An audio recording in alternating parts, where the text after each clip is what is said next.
Alliance Manjac présente Around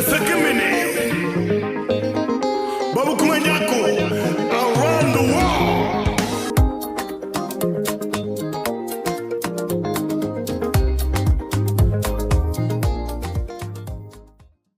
Korambaye Chinji, j'espère que vous allez bien. Je suis ravie de vous retrouver pour un nouvel épisode de Manjaku, le podcast qui met en avant les pépites de la communauté Manjak. Aujourd'hui, comme d'habitude, vous savez, on ne vous ramène pas n'importe qui. On a un invité brillantissime. On va parler de créativité, de tradition, de transmission. Il a enseigné à Harvard. Il a été distingué de nombreuses manières dans le monde entier. Aujourd'hui, il est entre le Sénégal, où il enseigne, et la France. Découvrez tout de suite notre invité. C'est parti pour l'épisode. À toi qui nous regardes, comme tu le sais, on adore vous présenter les pépites de la communauté. Et aujourd'hui, j'en ai une spéciale à vous présenter. Je suis certaine que dans ton quotidien, tu te poses certaines questions sur la vie, la politique, l'éducation, etc. Mais est-ce que tu te poses vraiment des questions en profondeur? Est-ce que tu t'autorises à te poser des questions en profondeur? Pour cela, on a un livre qui a été écrit par Tabar Mendy, qui est un chercheur, sociologue, et qui nous a écrit « L'école de la vie, une invitation à douter pour mieux comprendre ». C'est un ouvrage qui permet vraiment de s'autoriser à se poser des questions sur les croyances qu'on a. Est-ce qu'elles sont fondées ou non? Sur tous les pans de la vie. Donc je vous invite vraiment à vous procurer ce livre. Il est disponible sur Amazon, vous le recevrez en quelques jours. C'est un livre vraiment très intéressant qui nous permet vraiment de se questionner en profondeur et de s'autoriser surtout. À très bientôt.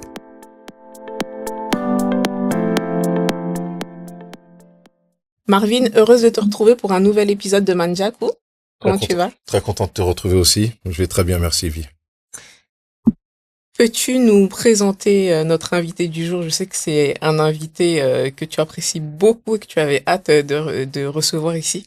Effectivement, c'est vraiment un privilège, on peut dire, hein, parce que les voir derrière l'écran, les voir accomplir tellement de choses, et aujourd'hui, être assis ensemble pour pouvoir échanger, discuter, c'est là qu'on peut vraiment se dire...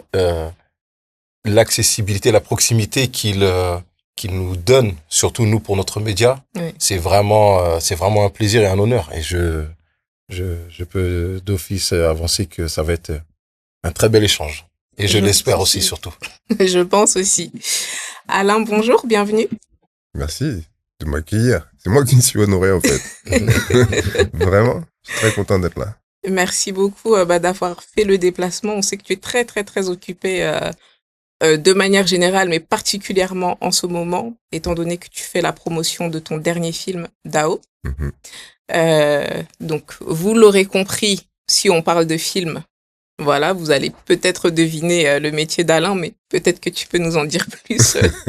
Ouais, je m'appelle Alain Gomis, je suis réalisateur, un peu producteur aussi, scénariste, et directeur du centre Yenenga, dont on parlera peut-être. Exactement. Très, très intéressant. Donc, tu es réalisateur depuis de nombreuses années.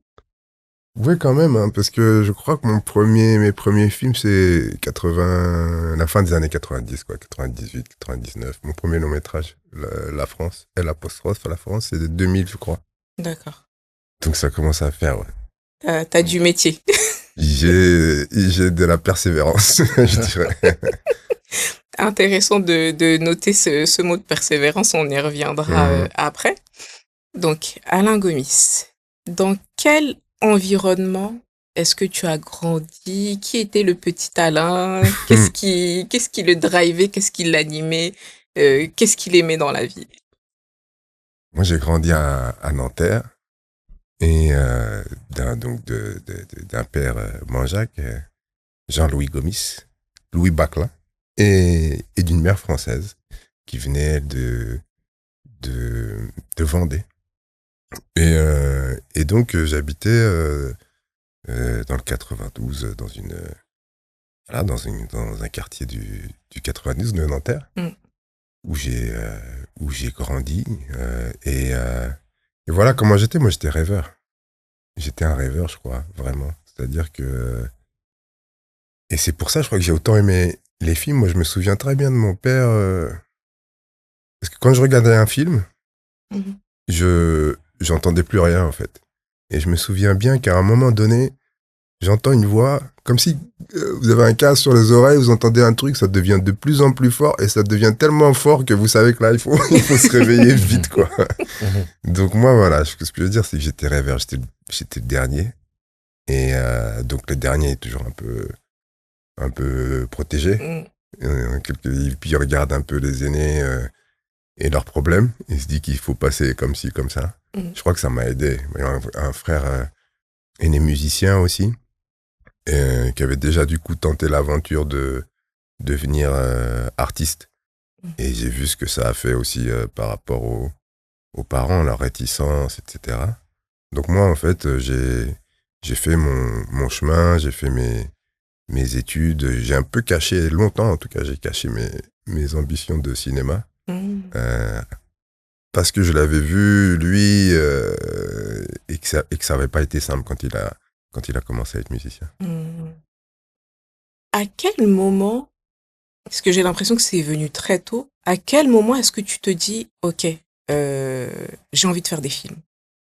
Est-ce qu'il y a eu un élément déclencheur ou est-ce que ce sont plusieurs petites expériences ou voilà qui font que bah, tu te dis, ok, je vais faire mes études dans ça et j'ai envie de faire carrière. Comment est-ce que c'est venu ce... D'abord, j'ai toujours aimé regarder les films et tout type de films. Et puis après, je me souviens que sur une activité, un truc c'était pas d'école, mais c'était peut-être plus de centre ou de choses comme ça. Il y avait une caméra, à l'époque, la caméra c'était gros, il y avait des films et tout. Et j'étais fasciné par l'engin, par la machine. Déjà, mon père, il avait une caméra Super 8. Et je passais beaucoup de temps à faire comme si je filmais faire du zoom avant, zoom arrière, etc. Donc, il avait aussi un vieil appareil photo que j'aimais bien. Et en fait, toutes ces machines-là, c'est comme pour ceux qui s'en souviennent, les magnétophones à bande. Oui. Donc, toutes ces machines-là, moi, j'adorais ces trucs. Regarder comment ça fonctionne, tout ça, etc. Et le fait que ça transporte le son, je sais pas si... Quand, par exemple, ils recevaient donc, des enregistrements aussi. C'est fascinant, en fait, parce qu'on n'entend pas que la voix, on entend plein de choses autour. Oui. Et donc, ça transporte un imaginaire aussi, en fait. Enfin, ça se transforme en imaginaire quand on est enfant et qu'on entend tous ces sons, ces gens qui parlent, et puis derrière, il y a du bruit, et puis parfois, il y a des animaux, des poules ou des choses comme ça. On entend... Et moi, ça me faisait voyager mon esprit. Donc voilà, j'ai toujours aimé ces choses-là. Et quand il a fallu se déterminer à l'école, en fait, pour dire il faut faire quelque chose, c'est là que j'ai commencé à regarder, sans trop rien dire, qu'il y avait 2 écoles qui existaient en France, Louis Lumière et la Fémis, et que si je voulais faire ça, il fallait que je me mette un peu aux maths et aux sciences. Ce que j'ai dû faire à ce moment-là. Et voilà. Donc, c'est vraiment à ce moment-là où je commence à me dire, mais ça me paraît tellement improbable. Heureusement, il y a mon frère qui est musicien. Donc, je me dis que c'est possible de sortir de la voie tracée. Je dois dire que pour des parents qui n'ont pas forcément eu la chance d'étudier, quand ils ont des enfants qui grandissent, qui peuvent aller à l'école, et qu'on revient avec des envies comme celle-là, c'est très difficile à accepter. Et donc, ce qu'on peut comprendre, quoi. Tout à coup, nous, on a une chance, comme si on gâchait la chance qui nous avait donnée, quoi, d'aller dans des choses aussi aléatoires que ça. Et donc, voilà, moi, donc vu l'expérience j'ai plutôt décidé de pas le dire, ce que je voulais faire, commencer à bosser en maths, passer le concours que j'ai raté, donc j'ai pas eu à le dire non plus. Et après, du coup, je suis rentré à la fac parce que j'avais eu des mauvaises notes en histoire de l'art, j'avais pas de culture générale des arts d'une manière générale. Mhm. Donc, je suis rentré en histoire de l'art. J'ai juste dit que j'étais en histoire. J'ai pas dit que j'étais aussi en histoire de l'art. Et j'ai fait ma route comme ça. En histoire de l'art, il y avait un département cinéma. Donc, j'ai été vers le département cinéma tout en validant mes UV, ça s'appelait à l'époque d'histoire. Mm. Pour mon père, c'était OK parce que j'étais à la Tolbiac. J'étais à Tolbiac, mais il y avait écrit la Sorbonne. Ah, donc c'est bon, ça validé. donc, ça validait le fait que, voilà, au moins j'étais dans des études. C'était pas médecin ou truc, mais j'étais à la Sorbonne, ce dont il était vraiment fier, en fait. Moi, ça m'a surpris à chaque fois, ce genre de choses. C'est-à-dire que cette fierté pour des choses symboliques, comme ça, me surprenait beaucoup, quoi. Et donc, voilà, je fais... À l'époque, ça s'appelle une maîtrise d'histoire de l'art, option cinéma, scénario. J'écris un scénario. Et c'est le scénario de La France, mon premier film. À ce moment-là, il faut faire un stage. J'ai un ami qui est là-bas avec moi, qui est gabonais, qui connaît les gens des films de la Plaine. Et les films de la Plaine, c'était la société d'Idrissa Ouedraogo. Pour ceux qui ne le connaissent pas, c'était il est mort il y a 4-5 ans, un réalisateur burkinabé qui a gagné aussi les talons du Yenenga, qui est le Grand Prix du FESPACO, qui a été un réalisateur très important. Vraiment, lui... je vous conseille ses films, vous ne les avez pas vus, Tila, Yaba. C'est quelqu'un qui a amené...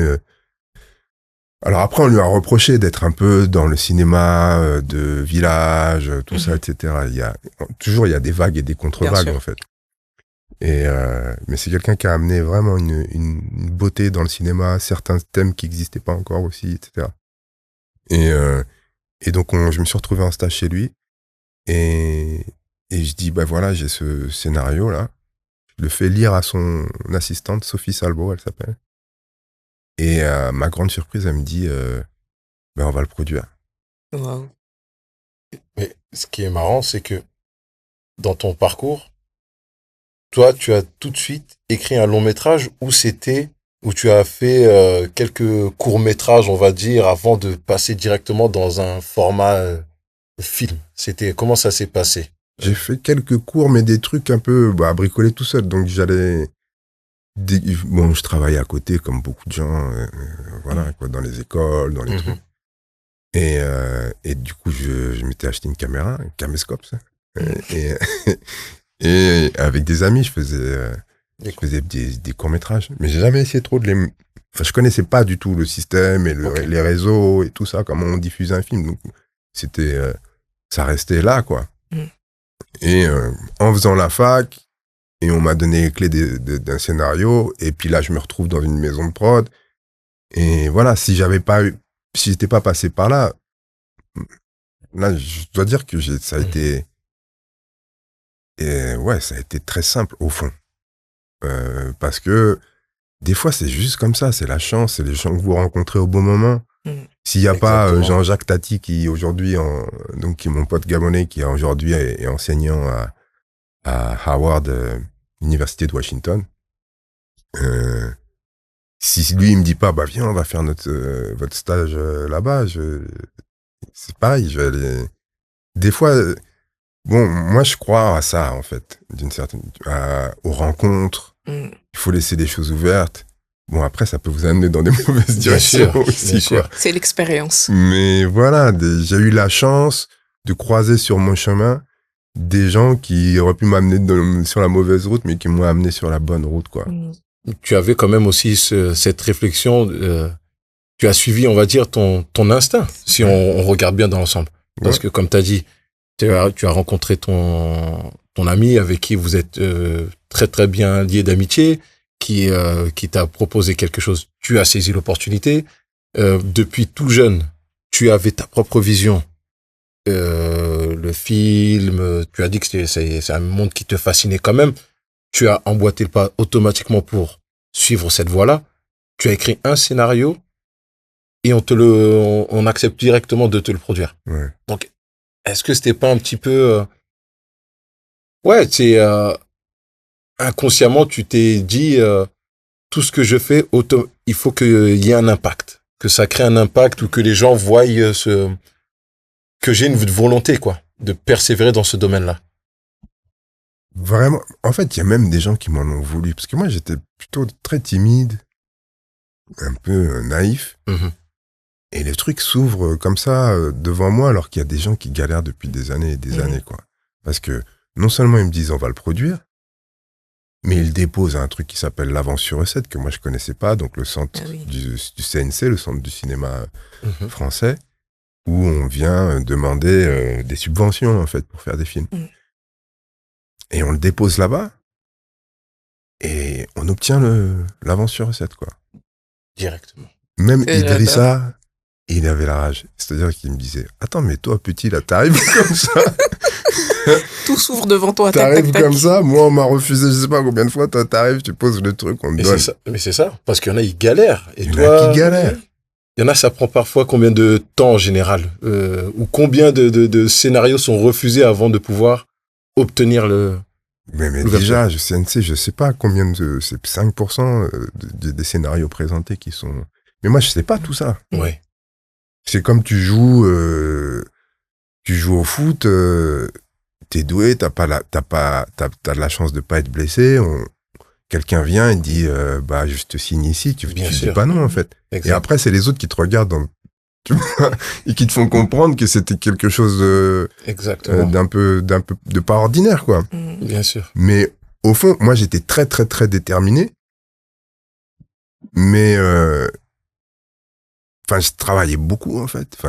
C'est même pas que je travaillais beaucoup. J'étais passionné, en fait. Donc, écrire, tout ça, regarder des films, je faisais que ça, en fait. Ouais, tes activités, que ce soit professionnelles ou lorsque tu te rentres chez toi, tout était orienté dans ce domaine-là. Ah ouais. Le cinéma, la production. Ouais. Le cinéma, regarder des films, imaginer que je fais des films, écrire des trucs. Voilà, mais comme tous les gens qui sont passionnés, en fait, on se rend pas compte. C'est ça.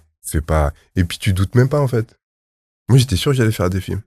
Et dans ton entourage, comment s'était perçu ce côté où la détermination, on va pas dire de l'obsession, mais tu étais vraiment dans ton couloir focus. Ouais. Parce qu'en général, il y a une phrase que j'avais beaucoup appréciée, on m'avait expliqué. Lorsque ton entourage personnel te traite de fou dans ce que tu es en train de faire, c'est là où tu sais que tu es dans la bonne voie. Si on peut dire. C'était perçu. Mais moi, comme j'étais le petit, j'étais plutôt entouré de bienveillance. Mais je disais pas grand-chose, encore une fois. Ok. Parce que je voulais pas qu'on me barre. Je voulais pas qu'on m'empêche de faire les choses. Donc moi, j'ai dit à mon père que j'allais faire du cinéma le jour où j'ai signé mon contrat au film de La Plaine dans la société d'Idrissa Ouedraogo et que j'avais eu la subvention en question là, qui me permettait, où je savais qu'on n'avait pas encore assez d'argent, mais qu'on allait pouvoir faire le film. Donc j'ai pu lui dire, je vais faire du cinéma, je vais faire un film, mais t'inquiète pas, j'ai signé un contrat, je vais te payer, je vais gagner de l'argent, ensuite on verra, quoi. Et du coup, il m'a écouté, il m'a dit, ah, ok, d'accord. Il m'a dit, c'est bon. Il m'a dit, ok, d'accord. Et attendons de voir, quoi, un peu. Mais au moins, là, je suis pas là en train de dire, je vais faire des films, je sais pas quoi, et puis il y a rien, en fait. C'est ça. Ça, j'ai vu que faut pas faire ça. Quand tu fais ça, tu te mets dans une mauvaise situation. Il faut avoir quelque chose de concret, et là, tu peux commencer à parler. Et moi, j'ai attendu. Mais je savais ce que je voulais faire. Mais j'allais pas me mettre dans l'opposition de... Et moi, je dis souvent ça aux jeunes avec qui, maintenant, je travaille, ou que j'accompagne, et tout ça, etc. Et je sais pas toujours si c'est un bon conseil, mais je leur dis, on ne demande pas la permission de faire des films, en fait, d'une certaine façon.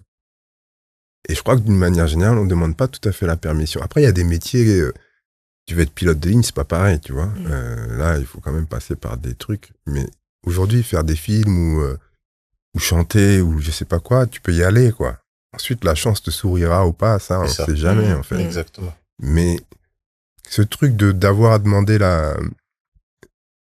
c'est des métiers qui se forgent dans la conviction. C'est des métiers qui se forgent dans qu'est-ce que tu as à dire aussi. Et faut porter des choses, en fait. Je pense qu'il faut porter des choses, avoir envie de montrer. Moi, j'avais très envie. Donc, quand je fais ce premier film, avant de le faire même, que j'écris ce premier scénario, est-ce que je peux se dire ça ici? Parce que les gens peuvent... En fait, ici, les gens peuvent savoir de qui je parle. Donc, je pense attention. C'est ça. En tout cas, je me retrouve à aller voir quelqu'un de très proche au centre de rétention. Et j'ai envie de parler de ça. Et justement, tu as anticipé la question que j'allais te poser. Parce que pour avoir vu le film, toi aussi, tu as pris le temps de le regarder. Moi, la question que j'allais te poser, tu es quelqu'un qui n'a pas été confronté, pour recontextualiser déjà, de quoi parle le film La France? La France, c'est l'histoire d'un étudiant sénégalais en France qui, à un moment donné, est convoqué à la préfecture et il y va un petit peu en retard. Et il est arrêté, mis en centre de rétention et condamné à être expulsé. Ça s'appelait pas une OQTF à l'époque, je sais plus comment ça s'appelait, mais voilà. Et ça part et moi, je profite de ça pour entrer dans cette chose que je vois depuis longtemps, qui est, j'allais dire, le mythe du départ, d'une certaine façon, du retour. J'ai vu une génération entière grandir, ou des parents dire sans cesse, parler du retour qui se fait pas. Je vois des gens venir, arriver, partir, quand il s'agit de partir de l'autre côté, qui toujours disent qu'ils vont repartir, que c'est pour 6 mois, 1 an, 2 ans, 3 ans, qu'ils repartent pas. Et les cinémas, je l'ai pris un peu, moi, comme ça, comme une façon d'aller explorer des trucs, des choses que je vivais autour de moi, et ça permet de poser des questions, ça permet d'aller creuser là où parfois tu vas juste t'arrêter à quelques discussions, mais tu vas pas essayer d'aller plus loin. Et ça, j'ai envie de savoir qu'est-ce qui se passe en fait. Il y a quoi là dans cette difficulté à dire d'abord je vais rester, parce que c'est pas seulement c'est l'envie de partir, mais il y a une difficulté, comme une trahison, de dire je vais pas repartir. Il y a un truc profond. On le voit beaucoup dans le film. C'est ça. Ça m'a marqué parce que le personnage, sur tout le début du film, c'est très clair. Je fais mes études, je finis ma thèse et je rentre chez moi. Et au moment où se pose ce problème, on le met en centre de rétention, là, finalement, il est plus tout à fait déterminé à accomplir sa mission et rentrer. Et finalement, c'est, ouais, en fait, est-ce que je suis vraiment obligée de rentrer? Est-ce que je ne pourrais pas rester? Pourquoi? Et donc, il essaye un peu de se rassurer. Mais toi, pourquoi tu rentres pas? Voilà. Et j'ai trouvé ça fascinant, en fait, parce que la question que tu poses, c'est, on dit toujours qu'on rentre, mais en fait, on rentre pas. Maintenant, il y a des gens qui ont des petits-enfants ici. Et pourquoi? Enfin, en tout cas, j'ai beaucoup apprécié cette réflexion-là. Ouais, c'était vraiment voilà, poser la question, ça marche comment? Évidemment, c'est différent pour beaucoup de gens. Et puis aujourd'hui, on voit des phénomènes autres.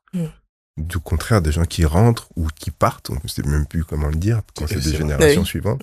Qui sont nés ici et qui vont dans le pays d'origine. Ouais. Donc ça, c'est des choses qui n'existaient pas et qu'on voit de plus en plus.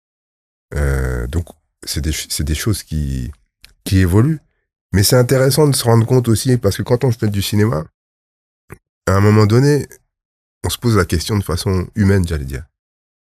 Et non seulement dans la communauté dont on parle, mais est-ce qu'il n'y a pas un motif là qui est finalement un motif universel? Et moi, j'en suis venu à me dire à un moment donné, en travaillant là-dessus et en discutant avec les uns les autres, que de toute façon, le retour est impossible. C'est-à-dire que ce que souvent les gens veulent retrouver, ils veulent retrouver quelque chose qui fait partie de leur enfance ou de leur adolescence. Et ça, où qu'on soit, c'est terminé. Ça n'existe plus. Ça n'existait plus. Et dans le truc du retour, il y a aussi cette confrontation, du coup, à quelque chose qui est presque devenu un fantasme depuis la position d'exil. Et après, se confronter à la réalité, c'est encore autre chose. Et puis en plus, les gens commencent à vous regarder comme quelqu'un de différent. C'est-à-dire que la virginité d'avant et puis vous avez des devoirs pour quelqu'un qui est parti, en fait. C'est ça. Votre statut a changé. Donc c'est complexe. Et en fait, toutes ces questions-là, si on les met dans une histoire, on arrive à se projeter, qu'on l'ait vécu ou pas, parce qu'au fond, c'est des questions humaines. Si vous avez pour mission, à un moment donné, on vous envoie... Aujourd'hui, c'est très dur. Moi, je vois je pense que... Ouais, je sais pas si je pense que... Peut-être que j'allais dire, je pense que la pression familiale est encore plus forte sur ceux qui sont partis. Je suis pas sûr, en fait. J'en suis peut-être plus conscient aujourd'hui, en fait. Mais le retour aussi devient impossible pour ça, pour certains qui partent. C'est-à-dire que leurs familles ont besoin d'eux là où ils sont. Et ils se retrouvent coincés, en fait. C'est ça, exact. Et tout ça, mais après, moi, comme je suis cinéaste, comme je suis réalisateur, après, c'est des sujets extraordinaires. Parce que on peut s'y projeter, on peut se reconnaître les uns les autres, même si t'es pas forcément dans la situation telle quelle. En fait, c'est des conversations d'humain à humain, en fait. C'est ça.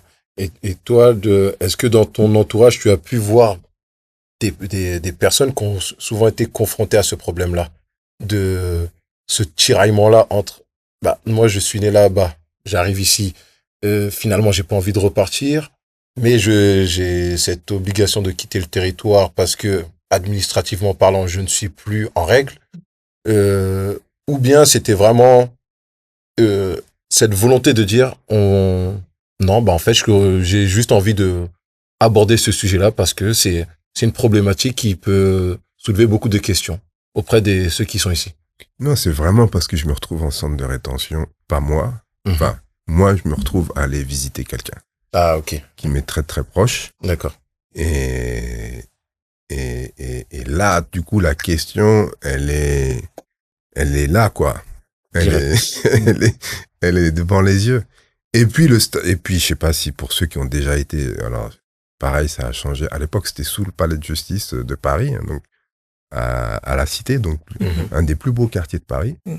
Et en dessous, il y avait des geôles du 13e ou 14e siècle. Enfin, c'était quand même extrêmement étonnant de passer du grand Paris touristique et de descendre dans les caves et tu vois quelqu'un de ta famille très proche qui n'a rien fait d'autre que de ne pas avoir de papier à ce moment-là. Et c'est délirant, en fait, l'écart. Ouais. entre je suis pas un criminel, tu vois. Et d'être là en position de comme dans des geôles, en fait. Ouais, donc c'est le basculement total. La journée, il peut faire son travail, ses sorties quotidiennes. Et dans la foulée, on voit quand même ce basculement-là. Il se dit, mais qu'est-ce que je fais ici? J'ai rien à faire dans le film. C'était vraiment, quand on regarde le personnage, c'est un questionnement permanent. J'ai rien fait de mal. C'est ça. Si ce n'est de vouloir vivre ma vie comme je l'entends. C'est ça. C'est-à-dire que cette façon de criminaliser juste l'état, en fait, de quelqu'un. C'est-à-dire, là, en l'occurrence, ne pas avoir de papier, donc c'est juste la nationalité qui est en cause. Et ça, c'est incompréhensible, en fait. Exact. Et on ne fait pas à tout le monde. Aussi. C'est-à-dire qu'on ne le fait pas aux Américains, ou on ne fait pas à n'importe quelle nationalité. Exactement. Donc, il y a ici, tu es confronté à une idée très dérangeante de presque ton statut humain. Ce qu'on peut te faire à toi, qu'on pourrait peut-être pas faire à quelqu'un d'autre. C'est hyper perturbant. Je dis ça comme si c'est une nouveauté pour personne, mais les fois où par contre tu es face à ça, c'est bouleversant, en fait. C'est bouleversant parce que ça t'attaque à un endroit de dignité, en fait, dignité humaine. Et donc c'est très marquant, c'est bouleversant. Et alors encore plus quand tu te dis t'es face à ça et en même temps il y a toujours pas de retour, qu'est-ce qui se passe? C'est-à-dire, il y a quoi derrière en plus, quoi. Donc voilà, moi c'est des moteurs qui m'intéressent parce que ça parle de tout à chacun, en fait. Entre tes obligations, des choses. Moi, ce qui m'intéresse aussi dans ce personnage, c'est qu'il disait beaucoup, je vais rentrer, je vais pas faire comme les autres, je vais rentrer. Il prenait pour exemple des gens comme Sékou Touré, c'était ses héros, c'est quelqu'un qui fait une thèse sur Sékou Touré. Donc sur lui qui a dit non au moment de l'indépendance, qui a pas voulu rentrer dans cette coalition, il voulait garder les grands ensembles en fait, il voulait garder parce qu'il se disait les petits États, ça va pas être des États qui vont pouvoir rivaliser exactement. en fait. Et donc il est là-dedans et ça m'a interrogé aussi les choses comment tu fais quand tout à coup dans l'action t'es pas forcément le héros que t'avais tu pensais être pas forcément la personne que tu voulais incarner. Comment tu gères ça en fait? Et ça aussi, ça me paraissait être une question humaine qui pouvait transporter un film et tout ça, etc. Donc il y a la question sociale, politique, et puis il y a pour moi le cinéma, c'est essentiellement un rapport humain aux choses. On se projette, on donne pas de solution. C'est juste une question d'empathie. Et si parfois, à certains endroits, ça peut nous éclairer, ça peut nous permettre de réfléchir un peu, mettre un peu de distance sur ce qu'on fait, et en même temps, c'est que ça pour moi, en fait. C'est la communauté, en fait. Oui. À l'instant, tu parlais du fait d'être, entre guillemets, aligné avec qui tu es, finalement. Est-ce que, quand tu as commencé dans le cinéma, est-ce que tu avais déjà, ta ligne directrice, entre guillemets, tu savais déjà quel type de film tu allais réaliser? Parce qu'en fait, quand on regarde un petit peu, je sais pas comment on appelle ça, une filmographie, ce sont des sujets de société, des sujets, vraiment là, comme on vient de discuter, qui ressortent. Beaucoup de l'identité, la diaspora, etc. Est-ce que tu savais déjà que tu allais te diriger là-dessus? Ou est-ce que c'est venu, par exemple, avec cette situation-là que tu as vécue? Pourquoi je pose cette question-là? Parce que quand on pense réalisation, parfois, peut-être les gens pensent beaucoup des choses très, très, très fictives. Je sais pas, moi, de la science-fiction, du Marvel, du etc. Et toi, j'ai l'impression que tu t'es servi de ton talent et de ta passion pour traiter des sujets de société, peut-être parce qu'on peut pas forcément trop en discuter, je sais pas, en petit comité ou voilà. Et là, j'ai l'impression que tu as utilisé ça pour faire passer le message tout le monde, en fait. Ouais, et en fait, moi, je savais pas, je voulais faire du cinéma. J'aimais tous les genres de cinéma. Je me retrouve dans cette situation et j'ai vraiment envie de parler de ça. Et je suis pris par quelque chose qui est de me rendre compte que évidemment, j'avais vu avant, on l'a tous vu avant, mais là, je me rends vraiment compte qu'il y a toute une partie des populations qui n'existent pas sur grand écran. Je me retrouve, mais c'est marrant, hein, des fois, on a des yeux qui s'ouvrent grands comme ça, même sur quelque chose qu'on voit tout le temps. Mais puisque je suis dedans, je me rends compte vraiment que il n'y a pas de film qui parle des communautés, très peu de films africains, et alors des films dans les comités diasporiques, mais il n'y a rien à ce moment. Après, il y a des petites choses qui peuvent exister, mais qui arrivent sur le grand écran, il n'y a rien. Il y avait eu Malik Shiban, un peu avant moi, je ne sais pas si vous avez entendu parler de Malik Shiban, c'est un réalisateur. Je crois qu'il est d'origine algérienne, je suis pas sûr.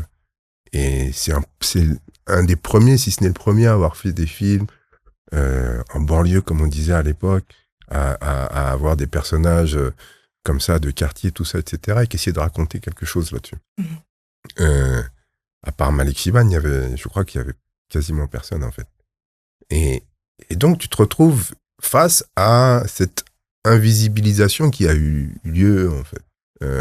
Qui fait que, en fait, plein de gens n'ont pas accès. On a un écran qui fonctionne, c'est comme une vitrine du monde dans lequel il y a des visages qui apparaissent pas. Il y a des visages et des histoires qui sont pas dedans. Et tu te rends compte de quelque chose qui paraît évident après, évidemment, mais qui est que il faut pouvoir inscrire des visages et des histoires à l'intérieur de ce grand écran-là, de cette grande vitrine, il faut que les gens puissent exister. Sinon, c'est une violence, en fait. En fait, c'est une violence. Donc, je me retrouve projeté là-dedans. Mais sincèrement, je ne le sais pas avant. Mais tout à coup, là, ça me paraît important. Je me dis, j'ai envie de voir les visages et les histoires des gens qui sont autour de moi, en fait. Pourquoi elles ne sont pas là? Et elles ne sont pas mieux que les autres, mais juste, elles ne sont pas là. Et c'est vrai de tellement de choses. Et c'est pour ça aussi, je fais un grand saut vers Dao, que j'ai eu envie de faire Dao, parce que j'ai eu envie de raconter l'histoire de cette génération-là, du coup. Parce que je pense que pour les jeunes aujourd'hui, il y a plus de références. Oui, totalement. Ils peuvent, voilà, il y a bon, le rap, là, c'était le tout début, quoi. On est là, je rigole parce qu'on est là, je me souviens encore du premier jour, parce qu'on est là, il y a Alexandre à côté, et son grand frère Bernard, première fois qu'il me fait écouter du rap, que j'entends du rap en français pour la première fois, quoi. C'était Johnny Go et comment il s'appelait l'autre, j'ai oublié. Et ils avaient des émissions qui passaient comme ça, et c'est la première fois, je me dis, c'est quoi ça? C'est quoi ça? Et tout, voilà. Donc, ce monde-là, cette possibilité de représentation, de jouer, d'avoir un écho de soi, existe pas du tout. Alors, aujourd'hui, c'est très faible. Enfin, c'est très faible. Pas si faible que ça à certains endroits. Ça dépend de dans quelle poche, entre guillemets. Mais à l'époque, il n'y a rien. Et il a fallu ouvrir chaque porte. Chaque porte, il a fallu l'ouvrir, quoi. Parce que la seule représentation, c'était le monde ouvrier, en fait. C'était en dehors du monde ouvrier, même les professeurs, on parle même pas de médecins ou de choses comme ça. Il y en avait toujours, parce qu'il y a des gens qui venaient justement d'Afrique et qui avaient, mais de notre sociologie à nous, mais il n'y avait rien. Il y avait rien. C'est vrai. C'est assez fascinant, enfin, ta manière de voir les choses et ta manière de procéder. On passe beaucoup de temps à souligner l'intelligence qu'il y a chez nous, parce que malheureusement, elle est souvent invisibilisée. Je reviens un petit peu en arrière sur ton parcours. Quand tu dis que, ok, je sais que je veux faire du cinéma, je sais que je veux faire de l'histoire de l'art, je fais pas beaucoup de bruit, je dis pas tout à mes parents pour ne pas être empêchée, pour ne pas les inquiéter aussi. Et en fait, moi, ce que je vois, c'est, je sais ce que je veux faire, je sais ce qui peut me freiner ou me retarder, etc. Je vais quand même le faire doucement, sans crier, sans... Et là, tu nous parles d'un début de carrière dans lequel tu vas dans un endroit dans lequel personne ne va. Personne ne fait des films sur la diaspora, sur les personnes des quartiers, etc. Et moi, je ressens beaucoup de liberté dans qui tu es, d'un point de vue individuel, en fait. Donc, je vais tout droit, et en fait, je peux passer par-ci, par-là, mais en fait, je vais arriver à mon objectif. Ouais, c'est vrai, hein. Je sais pas, j'ai peur de dire ça, parce que si mes enfants entendent ça, je sais pas mais ouais, c'est vrai que voilà, j'avais, comme je disais, à la fois ce côté timide ou machin, mais je savais vraiment où j'avais envie d'aller, quoi. Puis et ce que je vous dis sur comment j'ai travaillé le film La France et tout ça, mais parce que ça m'intéresse de savoir, en fait, aussi. C'est pas seulement envie de réussir, j'étais pas ambitieux en ce sens-là. Ce qui n'est pas un problème, hein, d'ailleurs, d'être ambitieux. Mais c'est de découvrir, de comprendre, en fait. Ça, par contre, j'étais vraiment, j'avais vraiment besoin de comprendre. Et le fait aussi, sans doute, d'être métis aussi, etc., peut-être à multiplier encore mes interrogations. C'est-à-dire de dire, attends, il faut que je comprenne. Mais c'était passionnant. J'ai trouvé ça passionnant. Et triste aussi, hein. Parce que quand tout à coup, effectivement, il y a certaines choses qui apparaissent comme ça, il y a eu quand même beaucoup de violence pas directes, évidemment. Enfin, quand je dis évidemment, il y a eu aussi beaucoup de violences directes. Mais de violences comme ça, parfois un peu subtiles. de façon de diminuer. De diminuer les gens. Qui a provoqué chez beaucoup et presque chez tout le monde une envie, un besoin aussi de formuler. Je pense qu'il y a soit tu peux, ça peut t'affecter de plein de façons différentes. Et ça peut provoquer aussi des réactions aussi compliquées. Moi, j'ai toujours eu, enfin, au fur et à mesure, pas toujours eu, en vieillissant, j'allais dire, que j'ai eu l'impression que cette violence, de manière générale, on n'a qu'à l'appeler de discrimination, de tout ce qu'on veut, qui commence d'ailleurs par une violence qui est celle de ne pas raconter l'histoire des uns des autres, en fait. C'est-à-dire qu'il y a un trou derrière toi, en fait. Il y a un truc où, d'un côté, tu as une discrimination, et devant toi, tu as la discrimination, derrière toi, tu as de l'inconnu. Donc, en fait, c'est trop. C'est trop. On se retrouve perdu, finalement, en fait. Il faut se battre devant, derrière. Et, parce que tu comprends même pas trop pourquoi, donc tu prends des positions. Mais le lien, la route qui fait que tes pieds ils sont là où ils sont, tu connais vraiment, tu connais pas en fait, tu sais pas. Est-ce que c'est ça, ou est-ce que c'est une des raisons qui t'a, comment dirais-je, qui t'a permis d'imaginer le projet DAO, enfin, d'imaginer ce film-là? Ça y répond peut-être en partie. Ouais, parce que j'ai fait des films ailleurs entre-temps. J'ai fait des films... Il y en a eu 2, si je me trompe pas. Un à Kinshasa. Félicité. Ouais. Qui a été très très bien accueilli. Ouais. Tu as été récompensé en plus pour Ouais. ce film-là. Ouais, c'était un film à Kinshasa qui m'a vraiment plu. Au début, je voulais le faire en Casamance, et puis finalement, je sais pas, j'étais en train d'écrire un personnage et je vois des vidéos d'une chanteuse d'un groupe qui s'appelle Kassai All Star, et je me dis, mais c'est elle mon personnage. Mais je connais pas Kinshasa. Et je suis parti à Kinshasa. Et j'ai trouvé ça, et je me suis dit, mais c'est aussi l'occasion d'aller dans une vraie grande métropole, ce qu'il n'y a pas au Sénégal, encore moins en Guinée-Bissau, de filmer la nuit aussi, d'amener encore une fois des choses, des images que je voyais pas, au fond.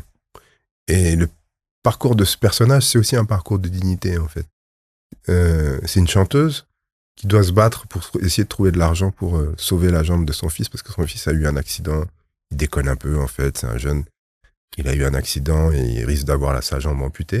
Et elle doit se battre pour essayer de trouver de l'argent pour sauver sa jambe. Et ce qu'elle n'arrive pas à faire. Au milieu du film, on tient pas tout le film là-dessus. Et toute la deuxième partie du film, c'est comment lui et son fils reviennent à la vie. Comment, malgré... Et moi, ce qui m'intéresse, c'est de me dire, au fond, la vie, elle nous frappe régulièrement. Est-ce qu'en faisant un film, on peut réussir à faire aussi communauté pour dire que, plutôt qu'avoir le happy end sympathique, mais est-ce que ça m'aide dans la vie? Je suis pas sûr. Avoir un moment comme ça difficile où on revient petit à petit. Et tout ça à Kinshasa, en fait, j'ai découvert j'ai beaucoup aimé cette ville, j'ai beaucoup aimé les gens les Kinois, quoi, tous ceux qui y habitaient. Enfin, tous ceux, en tout cas, je veux dire, il y a une sorte de... Au moment où je fais ce film, c'est un film qui se fait dans les quartiers populaires. Et quand on vient des quartiers populaires français, franchement, ça n'a rien à voir. Et il y a quelque chose où je me dis, mais si de là, ici, avec ce qui donne pour faire le film, on part et on revient vers quelque chose où on est fier de soi. Parce que je me rends compte, pareil, en faisant ce film, je me rends compte qu'on est toujours en train de nous appeler à nous en sortir d'une certaine façon. C'est-à-dire, on met en avant les gens qui sont sortis de leur situation. Mais qu'est-ce qu'on fait de ceux qui sont restés, en fait? C'est ça. Ils sont 98%, en fait. fait. Pas réussi à... Est-ce qu'on met en place des modèles où on célèbre ceux qui partent et on s'occupe jamais de ceux qui sont là? Et ça veut dire quoi, ceux qui sont pas sortis? Ils sont indignes? Ça veut dire quoi? Que ces situations-là de vie sont des situations qui sont indignes. Il y a un truc comme ça où ça me permet aussi de me rendre compte et de parler de cette chose-là, des modèles qu'on nous met sur la tête, dans lesquels on se respecte plus, en fait. On finit par ne plus se respecter. Ou je me rends compte que la présence d'une caméra, bon, pour moi, ça se passe bien. Mais il y a plein d'endroits où la présence d'une caméra est suspecte. Mhm. Elle fait... Parce que qu'est-ce qu'ils vont faire avec ces images-là, Exact. etc. Oui. Il y a une espèce de regard sur soi qui est un regard compliqué. Parce qu'il a été trop manipulé, parce qu'il a été Ouais, trop... c'est ça que j'allais dire. Parce que est-ce qu'on ne abuse pas parfois de leur du fait que certains s'y prêtent au jeu, Mhm. mais ils voient que lorsque ils passent à l'écran, il y a une certaine, on va dire, ils travestissent leurs pensées, leur réalité, qui font qu'au final, ils n'ont plus confiance au point de laisser... parce qu'on voit parfois des réactions assez violentes. Quand ils voient des caméras, on voit que certains, ils sont Ah ouais. assez violents physiquement du fait ils ont perdu confiance parce qu'ils disent encore une personne qui va venir prendre notre quotidien, le Exactement. raconter comme il le veut et ensuite encore nous faire passer pour des gens que nous ne sommes pas alors que nous sommes des personnes, on est comme tout le monde en soi. Exactement. Et ça, c'est l'expérience qui parle. Mhm. Ça dépasse du jour au lendemain. Il n'y a pas un enfant qui voit une caméra et qui a envie de jeter une pierre dessus. Bien sûr. S'il n'y a pas une expérience, une histoire qui va avec, voilà, donc c'est réel en fait. C'est réel et étant donné la place que prennent les images dans nos vies, non seulement c'est réel, mais en plus l'impact il est extrêmement fort. Exactement. Et donc cet effort nécessaire pour que la caméra ce soit plus l'autre seulement, mais que ça puisse être soi-même ou quelqu'un de son environnement, c'est vraiment important. Donc moi j'arrive dans un moment donné où il y a tellement peu, il y a de plus en plus, et il faut que ça continue pour qu'il y ait cette confiance, qu'elle se rétablisse, que des choses puissent être racontées, pour que les images puissent être réparées en quelque sorte, donc, que des gens puissent se réparer sur leur propre image, c'est vraiment important. Parce que des fois on voit l'inverse, l'extrême inverse du coup. La nécessité de se représenter en super-héros, en machin. Ben, moi, j'ai rien contre les films de super-héros, j'aime beaucoup. Mais je veux dire que de plus pouvoir parler du quotidien non plus, parce que il y a eu tellement d'images dégradées qu'il faudrait plus que des images hyper, qui seraient tout fausses, entre guillemets, mais d'hyper, de se flatter à mort ou de montrer à quel point t'es riche ou à quel point t'es puissant. Ou à quel point, etc. Et d'entrer du coup dans un rapport que je trouve aussi parfois, qui peut être inquiétant de temps en temps. Bien sûr. Mais en plus, on va y venir concernant le film Dao. Tu as fait déjà La France, qui a été très bien accueilli déjà. Ensuite, tu as fait le film Tay. Oui.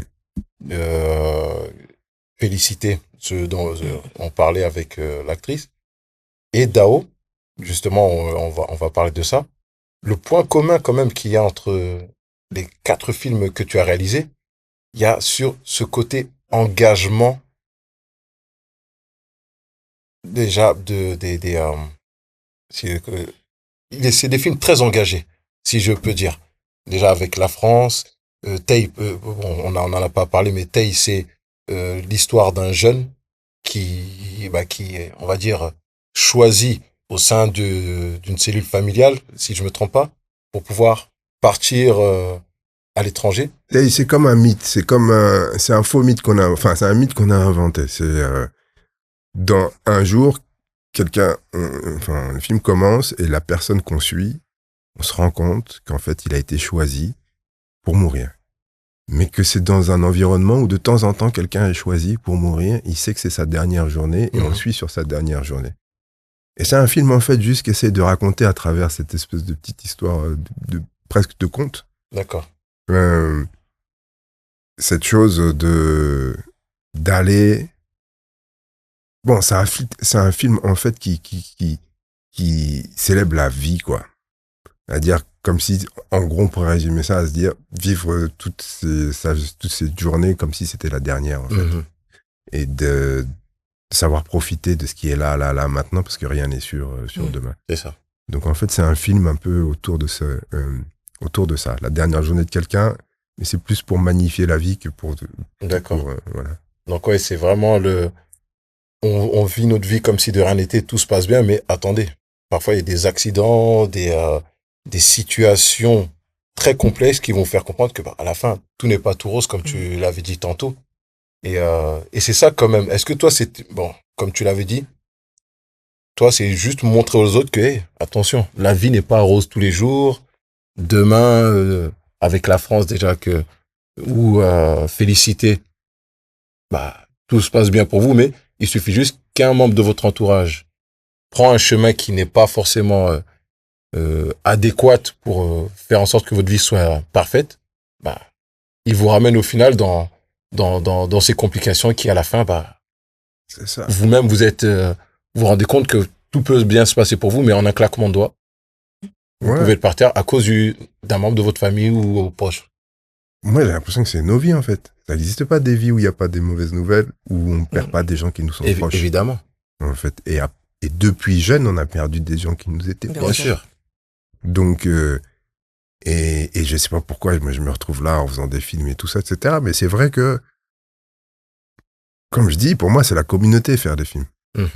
Et donc, c'est comment on s'accompagne. C'est comme le blues. Moi, je compare souvent ça au blues. J'adore le blues. Le blues, on ne chante pas que des belles choses, mais on est ensemble quand on entend la chanson. Exactement. Il y a beaucoup de chansons qui partagent des expériences. On a l'impression de se reconnaître. On est comme si t'étais moins seul. Vous êtes là, vous êtes ensemble. Et les larmes, elles deviennent sourires, et etc. Exactement. Pour moi, c'est juste ça, quoi. Si ça fait un peu ça, mais c'est bon. C'est réglé. Ça suffit, en fait.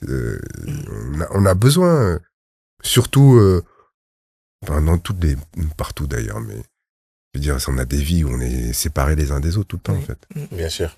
On est en manque de communauté. Si vous faites ça, c'est aussi pour ça. Voilà, dans la réalité de nos vies quotidiennes, avec les impératifs que les uns les autres ont, effectivement, on manque. Moi, j'ai le sentiment parfois de manquer de liens. Donc, travailler à ça, c'est bien. Je pense que c'est quelque chose que beaucoup de personnes ressentent, en fait, la solitude. On est très, très, très entouré, mais on est très seul. Donc, il y a les réseaux sociaux, on est avec du monde dans les transports, au travail, etc. Mais finalement, dans ces problématiques du quotidien, on est seul. Et j'aime beaucoup ce que tu as dit tout à l'heure, dans le sens où, dans le monde dans lequel on vit aujourd'hui, on a l'impression que l'adversité, c'est quelque chose de... le ciel vient de me tomber sur la tête, etc. Mais en fait, l'adversité, elle est là au quotidien. Et en fait, la vie, c'est comme ça. Et j'aime beaucoup ce que tu disais, la communauté, elle t'aide à vivre dans les hauts, les bas, etc. Exact. Et donc, on peut faire une très belle transition sur Dao, donc ton dernier film, où on a un personnage, donc tu vas nous expliquer un petit peu, mais j'ai l'impression que ça se retranspose dessus, dans le sens où on va parler d'un deuil, donc d'un événement qu'on va considérer comme malheureux, et d'un mariage en parallèle. Et donc, les deux se combinent. Et souvent, dans la vie, c'est ça. On va avoir...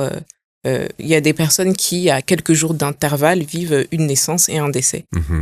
Et en fait, c'est comme ça. C'est la vie, voilà, l'enchaînement des événements qui fait que... Et en fait, c'est juste comme c'est. Donc, est-ce que tu peux nous parler un petit peu plus de Dao qui va sortir dans quelques jours? Donc, voilà. Ça sort le 29 avril. Dao, c'est un film qui se passe pour moitié en France. On a tourné, je sais même plus très bien où. Hein. Marvin, t'étais là, donc c'était où? Ouais, j'ai été figurant. C'était déjà à Mantes-la-Jolie. Et on a été aussi dans les hauteurs de Magny-en-Vexin. Voilà, le nom exact, je me rappelle plus de la ville, mais voilà, c'était dans les hauteurs de Magny-en-Vexin. Voilà. Et là-bas, il y a un mariage. Le rôle principal du film, c'est une femme d'une 50aine d'années qui, d'un côté, il y a sa fille, elle a qu'une seule fille, et sa fille se marie, et on vit la cérémonie de mariage de sa fille. Et de l'autre, on voit la cérémonie qu'elle a fait pour son père, en Guinée-Bissau, du côté de Cacheu, Calaspoum, qu'elle a eu à faire avec ses frères et sœurs. Et sa fille aussi était présente 1 an avant le mariage. Mais le film, il mélange les deux cérémonies. Enfin, on passe d'une cérémonie à l'autre. Parce que, au fond, c'est vrai que c'est pour moi 2 cérémonies de vie. C'est 2 cérémonies où, d'abord, on célèbre, il y a un côté où on célèbre ces jeunes gens, et de l'autre côté, on célèbre quelqu'un qui est décédé, mais on célèbre sa vie. Oui. C'est ce qui se passe pendant une cérémonie. T'es pas censé pleurer. Il peut y avoir des moments où t'es ému, etc. Mais d'abord, t'es censé faire presque la fête. Ce qui parfois même choque les gens qui sont pas habitués. Sont pas habitués, qui peuvent venir d'ailleurs, de France, du Portugal ou autre, et puis tout à coup, ça part en discothèque et ils disent, il se passe quoi, en fait? C'est quoi cette histoire? Et donc, c'était l'occasion pour moi de mettre aussi, d'abord, de raconter un peu cette histoire comme je disais, de cette génération-là qui a eu, avec ce plaisir, quand t'as des enfants qui ont grandi, et qui sont solides, mais et qui sont en passe de partir, c'est un truc magnifique, en fait, pour un parent. Une espèce de chose d'avoir réussi à accomplir, malgré X et Y, d'avoir réussi à en arriver là. Donc ça, il y a ce côté-là, et puis pour le personnage de Gloria, qui a eu qu'une seule fille, qui était mère seule, et qui s'est occupée d'elle, ça va aussi peut-être être le moment où elle va pouvoir s'occuper d'elle-même. Elle s'est un peu refusée à faire jusque-là. Elle va pouvoir, et ça, c'est un peu vertigineux aussi pour elle. C'est-à-dire que, même si théoriquement, bon, c'est le moment, mais à vivre, c'est quand même encore autre chose. Donc, à travers le mariage, on voit même aussi un gars qui a un copain, bon, enfin, on comprend que, et elle ose même pas trop. C'est marrant parce qu'elle continue de faire comme si elle avait 18 ans, avec les frères qui les regardent comme ça, en disant c'est qui celui-là et tout. Et donc, et il y a cet aspect-là. Je profite du mariage pour avoir, dans toutes les étapes du mariage, ce qui est beau, moi j'ai toujours aimé ces moments-là. On se retrouve, il y a plein de gens, on les voit que dans les mariages, les enterrements en fait. Et c'est là aussi, quelqu'un m'a dit il y a quelques jours là, c'est là se constituent les familles, c'est vrai aussi. Au fond, parce qu'on le regrette. À chaque fois, on se dit, ouais, on se voit que pour les enterrements, tout ça. Mais la fois d'après, on dit la même chose. Oui. Et la fois d'après, on dit la même chose. C'est des marqueurs. Oui. Exactement. Moi, il y a une question justement que je voulais te poser par rapport à ça. Quel est ton rapport en soi avec la culture mandjak? Parce que, est-ce que c'était, ce film-là, c'était un clin d'œil à ton identité d'origine, puisque ton père est mandjak? Ou c'était c'était pas forcément un clin d'œil, mais c'était juste raconter une cérémonie, parce qu'en soi c'est un film universel. C'est pas, certes, ça se tourne en Guinée-Bissau, dans un village mandjak, mais un Gabonais, un Congolais, n'importe quel, même un Japonais peut très bien se reconnaître parce que c'est une cérémonie quand même traditionnelle. Mm-hmm. Est-ce que c'était vraiment par rapport à ton identité? Et déjà, quel était ton rapport? Bon, mais les deux. Moi, mon rapport, il est... pour moi, c'est très important. Mais c'est la devenue avec le temps. Okay. Au début, bon, j'avais peu de contact avec ça. Je voyais des fois verser à la maison ou dans les réunions familiales, tout ça, etc. Puis je voyais des trucs rouges, là, des trucs comme ça. Mais c'était assez mystérieux. Et moi, comme je disais, j'étais timide, je posais pas trop de questions. J'étais pas du genre d'enfant à aller essayer de savoir. Et d'ailleurs, quand j'ai fait le DAO, j'ai fait beaucoup d'entretiens. J'ai aussi compris que tous ceux qui avaient posé des questions, on les a mis de côté, quoi. On leur a jamais répondu, on leur a jamais vraiment donné des réponses, en fait. Et puis après, quand j'ai découvert le village et tout, j'étais tout seul, hein. Il fallait que je voie, quoi. C'était ta première fois le village pour le film? Non, j'ai été tout seul à 16 ans. Ah oui? Wow. Ouais, il fallait que je voie. Sac à dos? Sac à dos, j'étais à Dakar, j'ai pris ma cousine, c'est elle qui m'a dit, viens, je t'emmène. Enfin, je viens avec toi, quoi. Et on est parti, en voiture, on est parti, etc. On a été au village caché au Pekao il y a longtemps déjà. Il fallait que je voie. La timidité, ça n'empêche pas D'aller fouiller. d'aller fouiller. Mais il y a eu un déclic pour avoir à Moi, 16 ans quand même. Ça m'a toujours... C'était là en moi depuis toujours. C'est fou, hein, parce que tu vas avoir des personnes, ça peut paraître surprenant, mais au final, on peut dire que c'est normal. Exactement. Mais on a des personnes, qui soient mandjak ou d'autres origines, qui, à 60 ans, se réveillent, parce qu'elles sont nées en France ou qu'elles ont grandi en France, qui se disent, mince, en fait, j'ai 60 ans, j'ai été ni au Sénégal, ni en Guinée-Bissau ou dans d'autres pays.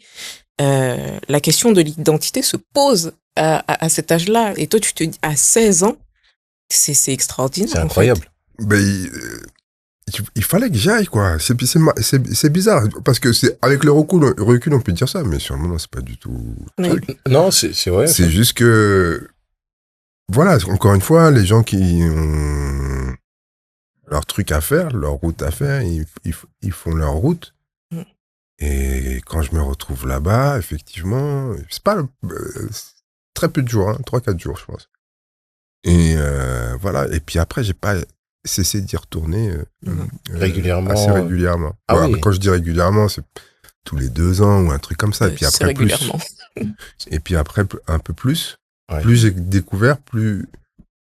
Bon, bah là, du coup, par contre, c'est infini les capacités de découverte. C'est-à-dire que... Bien sûr. là, sûr. il ne suffit pas d'une seule vie, quoi. Mm. Et donc, en quoi c'est important aujourd'hui? Moi, je fais ma route... ce à quoi tu crois pas, chacun fait son... Moi, la seule chose que je pratique quotidiennement, c'est de verser de l'eau. Après, et dans ma maison à Dakar, il y a les... Parce qu'on a dû les faire pour le film, les reproductions des hijabs qu'on avait Les dans hijabs, la maison, ils ont atterri dans ma maison. Et, et donc, ils sont là-bas, quoi. Mais voilà, encore une fois, et je ne saurais même pas trop dire ce à quoi je crois, ce à quoi je crois pas. C'est plus la pratique pour moi, d'une manière générale. C'est une façon de concilier de façon concrète différentes vies. Et là, pour le coup, ce que l'on ne voit pas, l'invisible en quelque sorte, avec le visible. Et que tu crois ou que tu crois pas, de toute façon, quand tu as perdu des gens, tu continues de dialoguer avec eux. C'est-à-dire qu'ils sont là avec toi, que tu en fasses une chose concrète ou juste une relation comme ça, mais les gens qui t'ont marqué, c'est pas parce qu'ils sont morts qu'ils disparaissent de ta vie, en fait.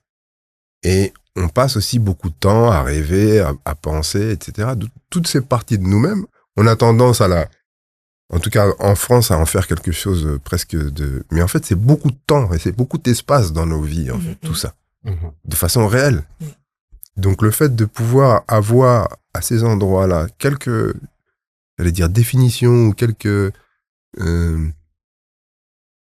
des expériences qui sont pas juste toutes neuves, mais qui ont des générations, moi, ça permet d'avoir une espèce de dialogue à ces endroits-là. Bien sûr. Mais moi, je prends tout, c'est-à-dire que voilà, je vais pas à l'église tous les 2 jours, mais quand il y a des trucs, j'y vais. Enfin, j'ai pas de problème avec le fait j'ai des amis musulmans et je fais les fêtes musulmanes. Et voilà. Et à chaque fois, je suis intéressé par la religion elle-même et je suis aussi passionné de taoïsme. C'est pour ça que le film s'appelle Dao. Ah. Donc, Qu'est-ce que ça veut dire, Dao? Dao, ça vient du coup de Tao et c'est cette relation difficile à dire parce qu'en fait, le mot, celui qui définit le mot pour la première fois, Lao Tse, il dit, c'est un mot qui décrit quelque chose qui ne peut pas être décrit. C'est ce qu'il y a entre les choses. C'est ce qui nous relie, c'est le cycle des choses, etc. Ça pourrait être de l'animisme pur. Ben, ça peut l'être vraiment, parce que dans d'autres croyances, par exemple, chez les Amérindiens, on va donner un nom, je me souviens plus, moi, après, selon les différentes populations, on va dire, mais donc ça correspond à l'éther. Voilà, donc tout ce qui est invisible, mais qui nous relie, qui est là entre nous. Donc, j'aime beaucoup. Mais en tout cas, les Mandjaks ont cette grande chance parce que c'est pas toutes les communautés qui ont pu garder une culture forte. Oui. C'est une culture très forte qui continue d'exister véritablement. C'est pas un truc de musée, quoi. Et c'est pas toutes les communautés qui ont eu ça. C'est-à-dire malgré, entre guillemets, malgré l'islam, le christianisme, tout ça, etc., les traditions sont restées. Enfin, quand je dis les traditions, moi, ce que j'aime bien dans Dao, le film, c'est de me rendre compte que, parce que donc on passe de l'une à l'autre, et donc là-bas, ils font la cérémonie de leur père, et c'est de se rendre compte, au fond, que il n'y a pas... la cérémonie, c'est comme le mariage, il n'y a pas deux cérémonies qui se ressemblent. Que chaque famille va avoir à déterminer ce qu'ils prennent, ce qu'ils prennent pas, même s'il y a des passages obligatoires, on est d'accord. Le mariage, c'est la même chose. Si tu vas pas à la mairie, au moins, il n'y a rien, il n'y a pas de mariage. Donc là aussi, il y a des passages obligatoires. Mais au fond, la tradition, ça n'existe pas. C'est ce que je me dis en faisant le film. Je me dis, la tradition, c'est ce qu'on en fait aujourd'hui. C'est comment on transforme les choses aujourd'hui et comment on les pratique aujourd'hui. Et c'est une façon de se réunir. C'est une façon de faire communauté. C'est une façon de définir à un moment donné ton identité. Et c'est ça que voient tes enfants aussi. C'est-à-dire que chacun, quand il se marie, il va devoir choisir comment il s'habille, quel genre de mariage c'est pour lui, en fait. C'est quoi le mariage pour eux, enfin, pour les deux, à ce moment-là? De quelle façon ils ont envie de se représenter à l'intérieur du mariage s'ils décident de se marier? C'est la même chose pour une cérémonie d'une certaine façon. Et il y a des discussions dans toutes les familles et des fois des discussions très longues sur les différentes étapes. Et moi, ça me permettait aussi du coup de parler de cette double, non pas culture, mais double, cette distance parfois. C'est pas, même pas double appartenance, c'est des gens qui ont parfois grandi un peu loin et qui viennent parce que leurs parents, d'ailleurs, pour beaucoup, les ont prévenus qu'ils auront à faire ça une fois qu'ils seront décédés. Et là, en tout cas, au cours de la cérémonie, il y a quelque chose où ils deviennent de plus en plus une famille. Non seulement, c'est qu'ils viennent de plus en plus une famille avec ceux qui sont là-bas. Parce qu'il y a beaucoup aussi de préjugés. Justement, je voulais en venir. Parce que dans le film, ce qui est à la fois intriguant, mais qui est même plaisant à regarder, c'est cette appréhension que les jeunes, lorsqu'ils vont au pays, déjà, c'est deux rencontres. La rencontre entre les enfants qui sont restés dans le pays, au village d'origine, et les enfants issus justement de l'immigration de leurs parents dans différents pays, qui viennent à leur rencontre. Mais en venant à leur rencontre, ils avaient déjà des idées plein la tête de ce qu'on a pu leur expliquer. Et on les voyait déjà, ils avaient pris toutes leurs dispositions pour ne pas tomber dans les mêmes pièges que les autres. Alors qu'en fait, non. Les autres ont vécu leur propre expérience, parce que parfois au sein d'une cellule familiale, on ne voit pas où il y a certaines histoires que certains ont vécues, vont transmettre des peurs, des colères, comment on peut dire ça, des déceptions qu'ils ont pu avoir, et les autres arrivent, et au final, on voit dans le film, ils viennent très observateurs, beaucoup de méfiance. Non, fais attention, on les connaît, ils vont faire ci, ils vont faire ça. Et que plus le film, et on voit que jour après jour, il s'ouvre, il s'ouvre. Et là, il se rend compte que, mais on m'a menti en fait. On a pu me mentir sur tel aspect, alors qu'en fait, non. La culture, c'est ça. Eux, ils vivent dans ce milieu-là parce qu'ils ne voient, ils ont ces pratiques-là, ces croyances aussi, parce que c'est le milieu, l'environnement dans lequel ils sont, fait que, on peut pas voir le monde de la même manière. Comme j'aime bien donner un exemple, eux, lorsqu'ils ont faim, ils vont au champ, ils vont cultiver, ils vont planter. Une personne qui vit en agglomération en France ou ailleurs, Et la fin, il va au supermarché. Mhm. Il n'est pas dans dans ce contact direct avec la terre, avec la nature qui le nourrit. Mhm. Et j'ai beaucoup apprécié, et parce qu'il y a un personnage même qui le dit dans le film. Vous venez nous voir lorsque vous avez besoin, vous voulez qu'on vous accueille en grande pompe, on peut dire. On fasse tout ce que vous avez besoin, mais une fois que vous repartez, ça y est, vous nous oubliez. Mais on voit qu'à la fin, quand même, non. Il y a eu quand même un peu, on va dire, peut-être, si je me trompe pas, cette volonté de dire que vous nous avez montré quelque chose qu'on a beaucoup apprécié, le lien, il faut qu'on le garde. Mhm. C'est un peu mon interprétation Non, de ce c'est que j'ai ça, pu c'est voir. exactement ça. Donc, à la fois, il y a tous ces... Et c'est marrant parce que, effectivement, donc, dans le film, il y a aussi un peu une partie de la fabrication du film. Il y a un peu du casting, tout ça, pour raconter. Ce qui était important pour moi en faisant ce film, c'était que les gens puissent se reconnaître d'une certaine façon. Comme on disait tout à l'heure, c'est-à-dire que bizarrement, là, je me retrouve à faire un film très proche, avec beaucoup de gens, même de ma famille, et des amis, et tout ça, dans le film. Et du coup, je me retrouve aussi avec une responsabilité en me disant, bon, j'ai vraiment envie qu'ils puissent se reconnaître dans le film. Donc, j'ouvre le micro, entre guillemets, la caméra, pour demander aux gens, mais déjà, qu'est-ce que vous auriez envie d'interpréter? Qu'est-ce que vous voudriez pas être aussi? Évidemment, et plus les gens sont comédiens, il y a énormément de non-comédiens, mais plus les gens sont comédiens, plus ils me disent, j'ai pas envie d'être délinquant, j'ai pas envie... toutes les images qu'on connaît et qui dégradent d'une certaine façon. Et puis, on parle beaucoup de la famille et on parle beaucoup avec ceux qui sont mangeacs de leur rapport à la tradition, etc. Est-ce qu'ils ont été initiés ou pas? Est-ce qu'ils ont fait la cérémonie, etc. Et quel rapport ils entretenaient plus jeunes, voilà. Et il y a beaucoup de choses qui reviennent. Dans les beaucoup de choses qui reviennent, il y a ce que je disais tout à l'heure, c'est le manque d'explication, en fait. Quelque chose qui reste très flou. Qui est même souvent presque comme une menace ou un truc, c'est dangereux, ou plusieurs façons de dire, en gros, de laisser penser qu'il y a un danger. Et ensuite, un rapport avec... et ça, c'est vécu beaucoup par les enfants, pas par tout le monde, encore une fois, hein, moi je veux pas...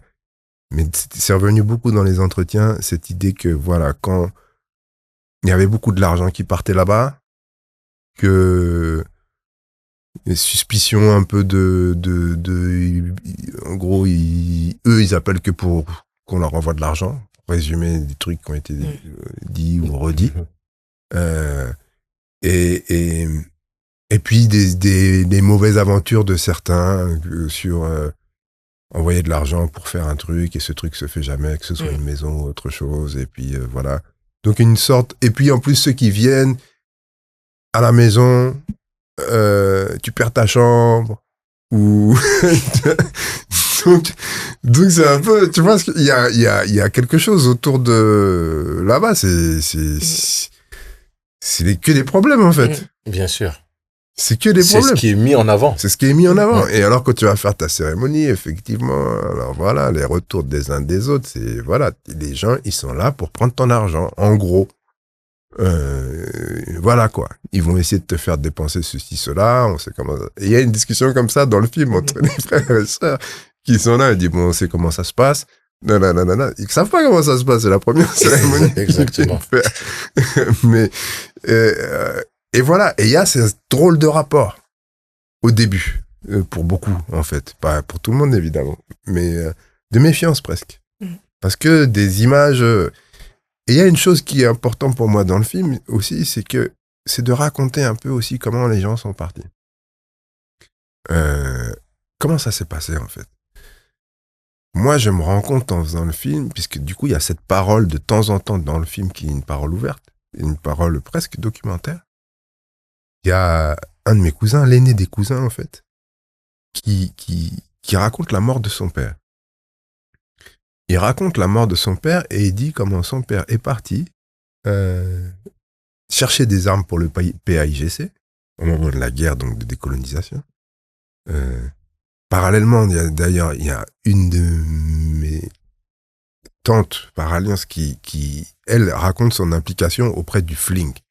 Pour ceux qui connaissent le FLING, c'était le Front de Libération Nationale aussi, mais c'était un manjac qui faisait ça. Donc, elle raconte son implication presque pas de maquisarde, mais en tout cas de quelqu'un qui participe aux réunions, qui a aussi à des moments à Dakar, etc. On se rend pas forcément compte quand on les voit vieux, comme ça, etc., que c'est des combattants. Donc lui, il raconte comment son père, il est parti chercher des armes. C'était pas toujours volontaire aussi, pareil, hein. Il y a eu des fois, t'étais obligé. Il part chercher des armes avec un de ses neveux et son neveu saute sur une mine. Oui. Parce que les champs étaient minés, beaucoup d'endroits étaient minés. Il saute sur une mine, enfin, il perd sa jambe et lui, il va pour aller l'aider et il saute sur une autre mine et lui meurt. Oui. Il raconte cette histoire qui est en fait l'histoire de mon oncle, dont un de mes frères porte le nom, et je connais pas cette histoire. Jamais personne ne m'a raconté cette histoire. Et on me demande, est-ce que tu as raconté ça à tes enfants? Il dit non. Pourquoi? Parce que c'est des choses qui font mal. Il raconte comment un autre de ses frères a pris une balle dans la gorge parce qu'il disait qu'il tirait avec les hélicoptères, tout ça, etc. Et donc on comprend en posant des questions, et c'est ça que moi j'aime dans les films, ça permet aussi de poser des questions, que beaucoup sont la vraie migration, elle se passe au moment de la guerre où on peut plus cultiver, justement à cause des mines, etc. Et que beaucoup partent, et que certains parents même encouragent à partir. C'est très important pour la génération suivante de comprendre comment ça s'est passé. Après, dans chaque endroit, ça peut être différent. Mais dans toutes les familles, il y a des trous, et qu'elles soient manjac ou pas manjac. Dans toutes les familles, il y a des trous, et souvent sur des choses qui font mal, qu'on a du mal à raconter. Mais parfois, la génération suivante, et celle encore d'après, ils ont besoin de remplir ces trous pour faire le fil, pour relier les liens qui te permettent de comprendre encore une fois pourquoi tes pieds sont là. Et t'apercevoir que c'est des liens de dignité. C'est pas à cause de la misère que les gens sont partis. C'est qu'ils étaient en train de se battre. Et on oublie même que c'est un des rares pays qui a vaincu la colonisation par les armes. Ça, c'est presque passé. C'est drôle, quoi. Exactement. Cette fierté-là, elle est effacée. Bien sûr. Alors que c'est extraordinaire d'avoir réussi comme ça à chasser les Portugais qui, à un moment donné, sont obligés parce qu'ils n'y arrivent pas, en fait. Donc, voilà, c'est aussi se rendre compte, le film, il essaye de raconter ça, de se dire que même à l'intérieur de ces familles, il y a des façons parfois de se regarder en méconnaissance, d'un côté comme de l'autre. Hein. Oui. Et de se rappeler aussi que pendant qu'il y en avait qui grandissaient d'un côté sans grands-parents, d'une certaine façon, et que maintenant qu'ils ont des enfants et qu'eux-mêmes ils deviennent des grands-parents, il y a un truc qui, voilà, comme si eux, ils n'ont pas eu leurs grands-parents pour comme modèle de grands-parents. Et de l'autre côté, là-bas, les jeunes, ils ont grandi dans l'absence. C'est-à-dire que ils ont grandi, les gens étaient partis. Les villages, c'est comme si ça valait plus rien. La valeur, les choses, fallait partir. Mais la valeur locale avait disparu. Aujourd'hui, de façon complètement étonnante. Ce que je trouve beau excusez-moi, je parle beaucoup. On est là pour ça. Ce que je trouve beau dans la culture manjac, c'est que dans la plupart des cultures, quand le village, tu le quittes et il devient désuet. Là, t'es obligé de retourner. Vivant ou mort, on te ramène. Et ça redevient, pour tous ceux qui sont à l'extérieur, l'endroit de la connaissance. Parce que du coup, là, tous ceux qui sont à l'extérieur, ils arrivent et ils posent des questions. C'est ça. Et c'est vrai. Qu'importe où on peut être dans n'importe quel pays, dès l'instant, il y a une cérémonie assez importante quand même, on voit qu'il y a on peut être porté par non, au début, il y en a, ils vont dire non, j'y vais pas, j'ai rien à faire. Et d'un coup, la personne se retrouve à aller là-bas parce qu'il sait que en lui, il y a quelque chose de vide qu'il doit combler. Et il sait qu'il y a que là-bas qu'il peut le faire. Ça va pas être à Strasbourg ou ça va pas être, c'est à la source. C'est à la source même. Et, ce film-là, tout à l'heure, tu parlais de, une cérémonie pour le père. Quelle cérémonie exactement vous avez pu, mettre en place? Le Polon Popotchap. C'est, On a, pour ceux qui les comprennent deux. pas. La première cérémonie, donc, Carlos Cuomo, où en fait, on fait la cérémonie du mort jusqu'au Uchos, c'est-à-dire où on lui demande est-ce qu'il est mort de mort naturelle. C'est le point culminant, en fait. Savoir si il a déconné ou pas déconné, en gros. Enfin, je pense que tout le monde... Oui, c'est ça, hein, en gros. Ou Voilà. si quelqu'un ne lui a pas causé du tort. Si quelqu'un n'a pas de causé de tort, mais la principale, pour moi en tout cas, question, c'est savoir si lui-même n'a pas fait de pacte exact. occulte. Voilà. Et donc, c'est 3 jours tendus jusqu'à cette question-là. Ensuite, il y a la cérémonie du Pechap, que nous, on a liée, qui est celle où on plante en terre, donc ce pilier, où le mort renaît, où il est à nouveau, on dit qu'il est à nouveau vivant, que c'est cette espèce de... Alors, c'est marrant de voir d'ailleurs devant les maisons que les anciens Ichap, c'est juste un bout de bois. Et puis, au fur et à mesure du temps, maintenant, ça devient... je crois que c'est des Burkinabés ou des Nigériens qui font ça d'ailleurs, qui sculptent... vraiment, c'est on voit un visage, un costume et tout ça, etc. Et c'est pas... Et on voit du coup les différentes générations de Ichap. Mais ce qui est très très beau, c'est qu'au cours de cette cérémonie, enfin, des 2 cérémonies, où tu as l'occasion aussi de parler avec le défunt d'une certaine façon. C'est le meilleur deuil possible, en fait, où la personne décédée retrouve une place dans la vie de maintenant, du présent.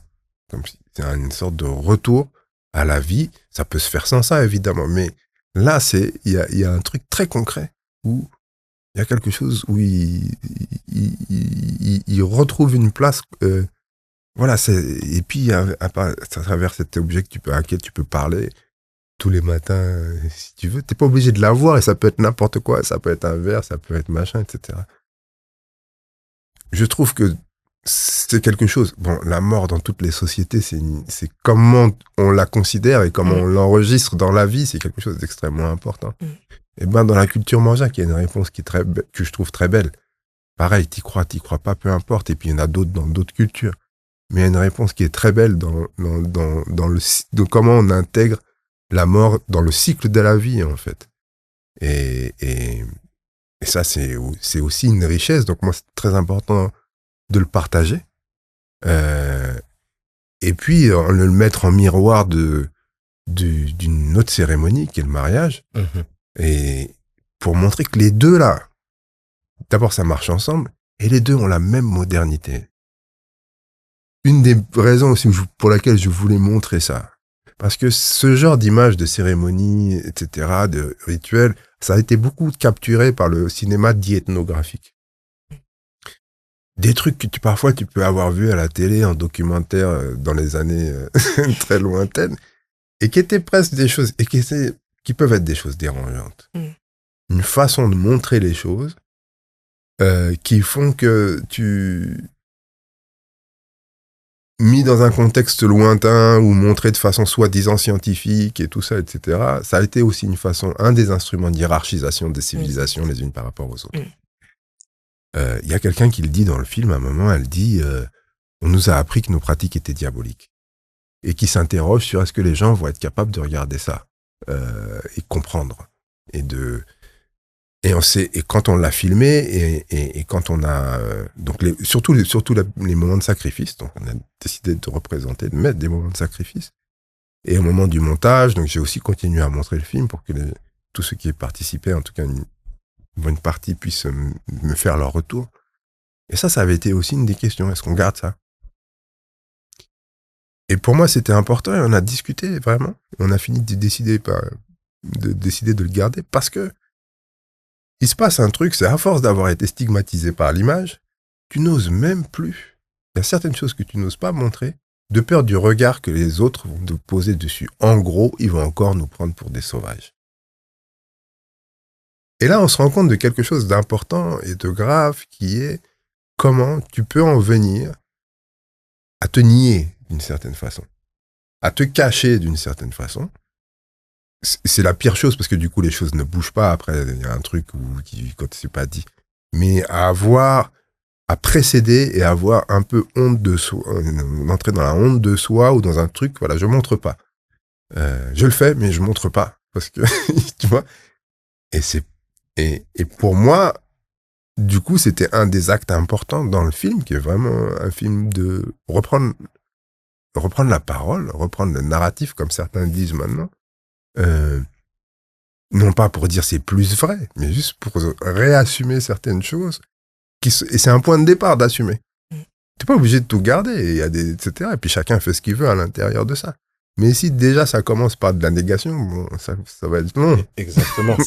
Comment peut-on manifester en nous une certaine forme de respect face aux autres si on occulte ou on regarde de manière très négativement une part de notre identité. Exactement. C'est très compliqué. Le rapport de force ne peut pas être pareil si comme tu le disais, on part déjà avec ce sentiment-là de diabolisation de soi. Mm-hmm.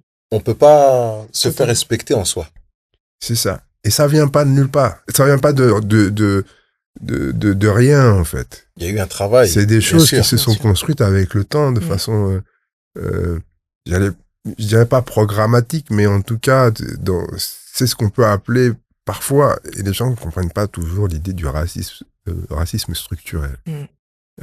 Au-delà de l'idée du méchant ou machin, tout ça, etc. C'est comment des structures se mettent en place, et c'est à l'intérieur même de ces structures, en fait, que ça se niche.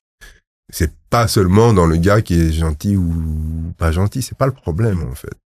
Pas du tout le problème. Le problème, c'est comment, finalement, à travers des regards soi-disant scientifiques, à travers, etc., on arrive à des hiérarchisations induites, qui disent pas toujours leur nom, de qui serait plus humain que l'autre, ou d'une civilisation plus évoluée ou plus avancée que l'autre, etc.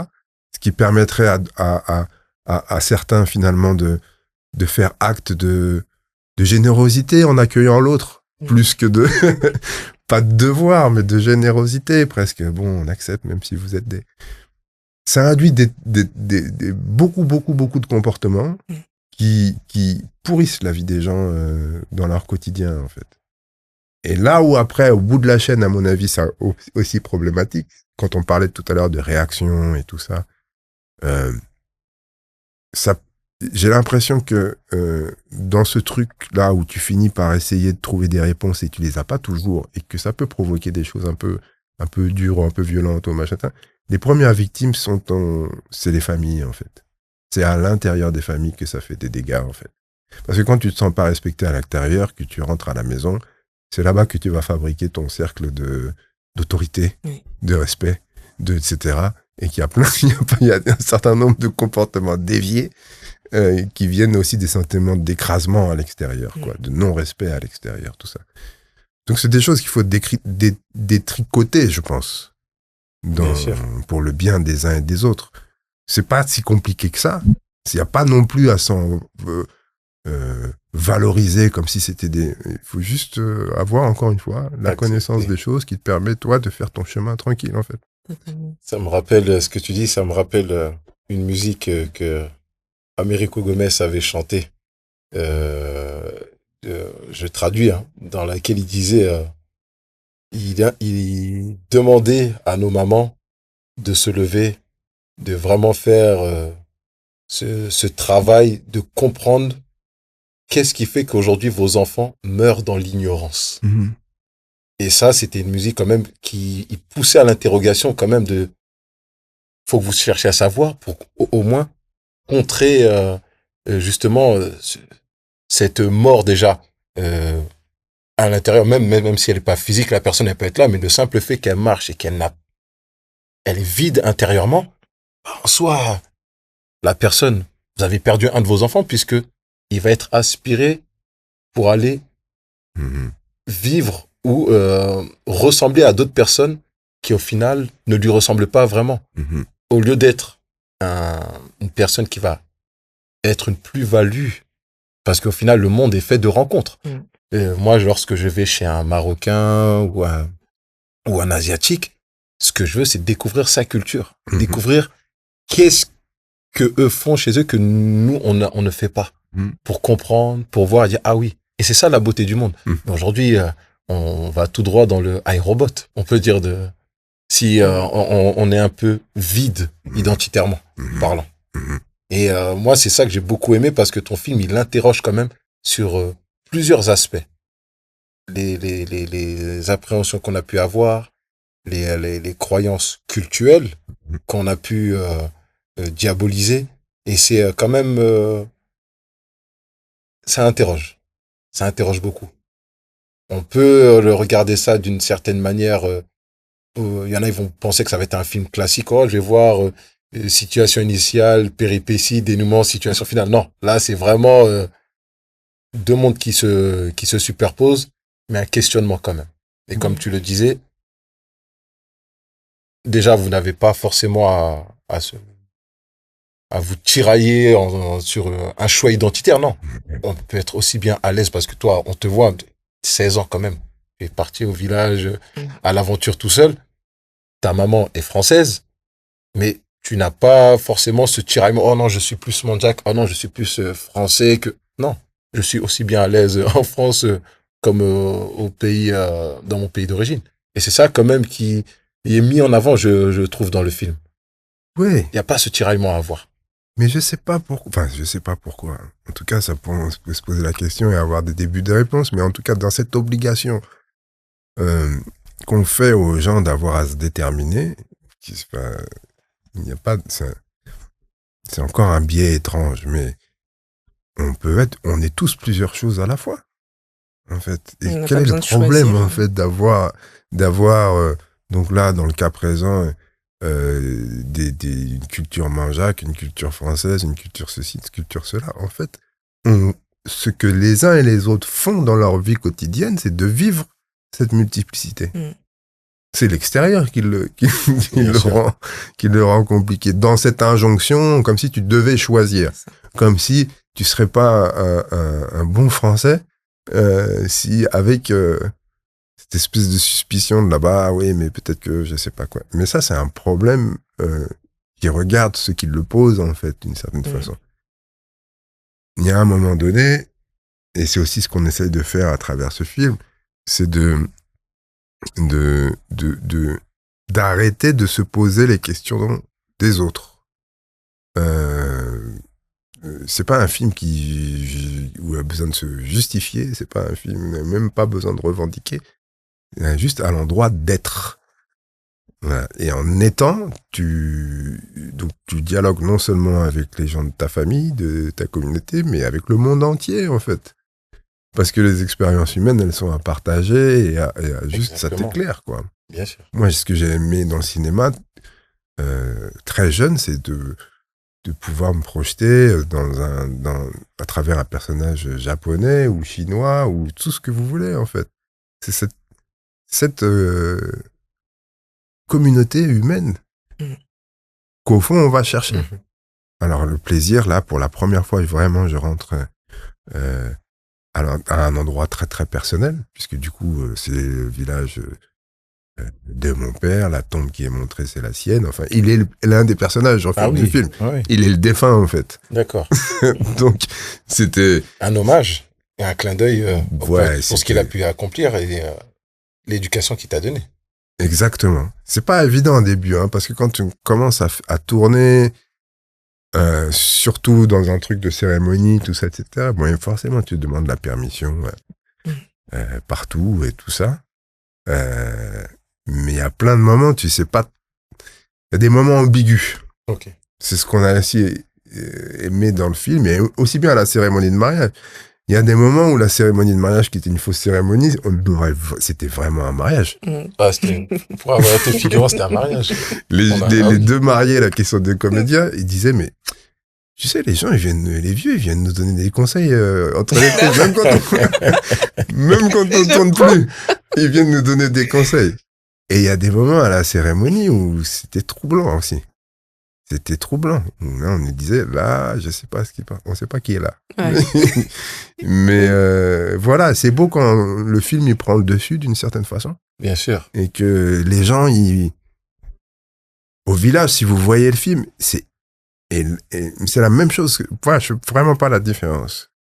C'est la même chose qu'en France, la capacité des gens à se projeter dans la fiction, à jouer, à devenir bons, parce qu'ils sont extraordinaires. En termes de jeu, etc. Vous avez, des fois, beaucoup de gens, quand on montre le film, disent mais c'est vrai, c'est pas vrai. Ils jouent tellement bien, c'est pas possible.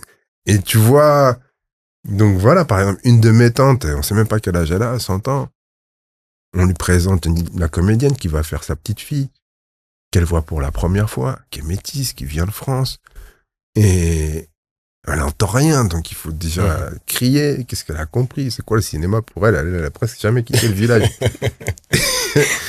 Et la fille, et on tourne la prise, moi je tourne d'une façon, surtout pour ce film-là, où on privilégie les gens, on laisse la technique un peu derrière pour essayer que les gens vraiment soient à l'aise. Et donc, il y a beaucoup d'improvisation aussi. Elle arrive, donc sa mère le présente, dit oui, c'est ma fille et tout. Elle dit oui. Elle dit t'es venu me présenter ma petite fille et tout. Et là, elle la regarde et elle dit viens t'asseoir sur mes genoux. Et tout. Elle l'a jamais vu. C'est pas sa petite fille. Elle y croyait vraiment. Mais franchement, quand elle le fait, mais c'est hyper beau, c'est hyper juste. T'as l'impression que c'est vraiment sa petite fille, soit que c'est une comédienne à qui il faut donner un Oscar. Vraiment. C'est peut-être ce qu'elle aurait fait, si c'était une situation réelle, entre guillemets.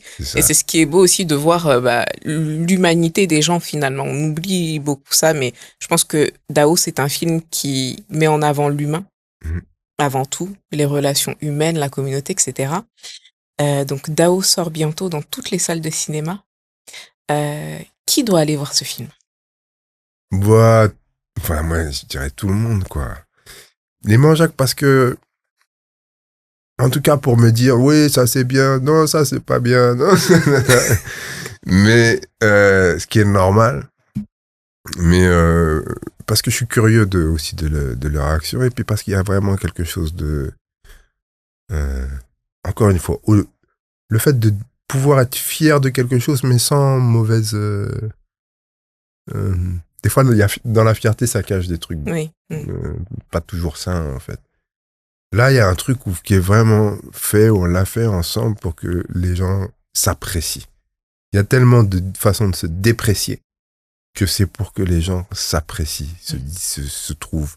Et il y a les débats, même au mariage, qui sont des débats pas faciles, qu'il y a parfois par exemple, ils parlent de l'éducation des parents, tout en rigolant, en disant, ouais, le martinet, blablabla, et tout ça, etc. Et puis ils rentrent dedans, ils disent, voilà, mais toi, tu ferais la même chose pour tes enfants ou pas? Voilà, sur ces... Ils parlent des choses, c'est pas fait pour donner une image idyllique. Mais en tant qu'humain, on n'est justement pas des dieux, quoi. Et c'est aussi dans nos défauts qu'on peut se reconnaître. Et quand enfin on s'apprécie, on peut aussi se dire les choses.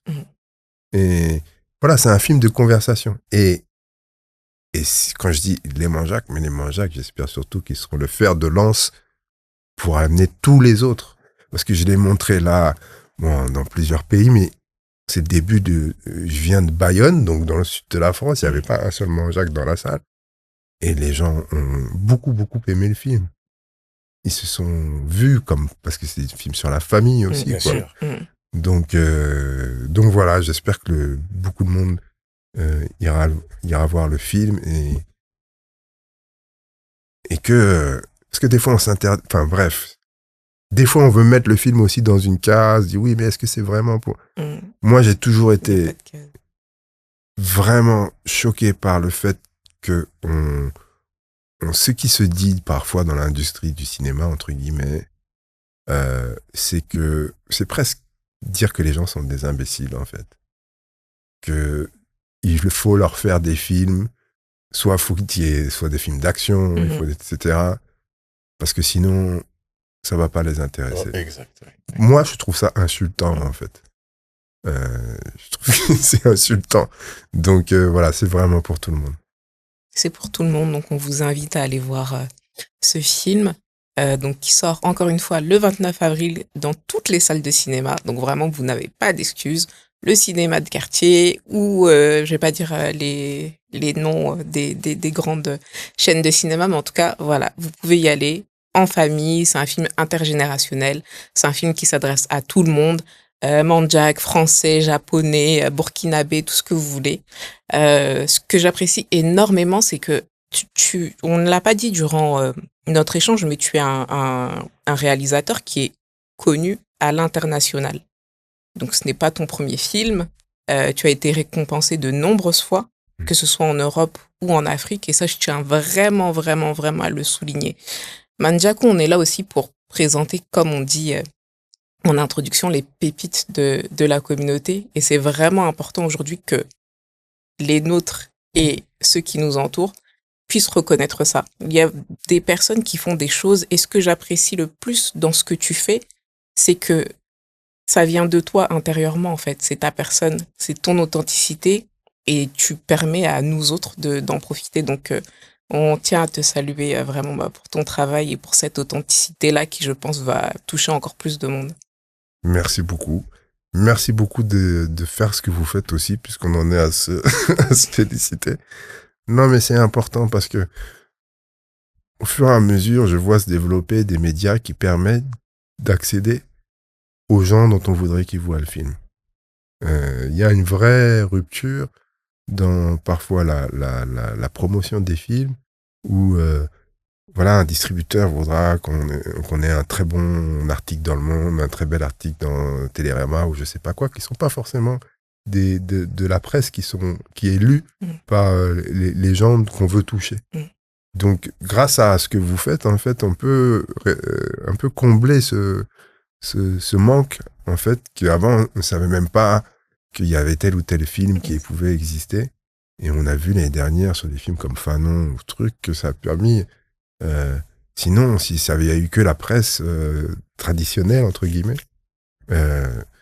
Donc voilà, merci. C'est vraiment, vraiment, vraiment important que vous continuez à pouvoir rendre cette parole plus directe, en fait. Merci. Un mot de la fin, Marvin?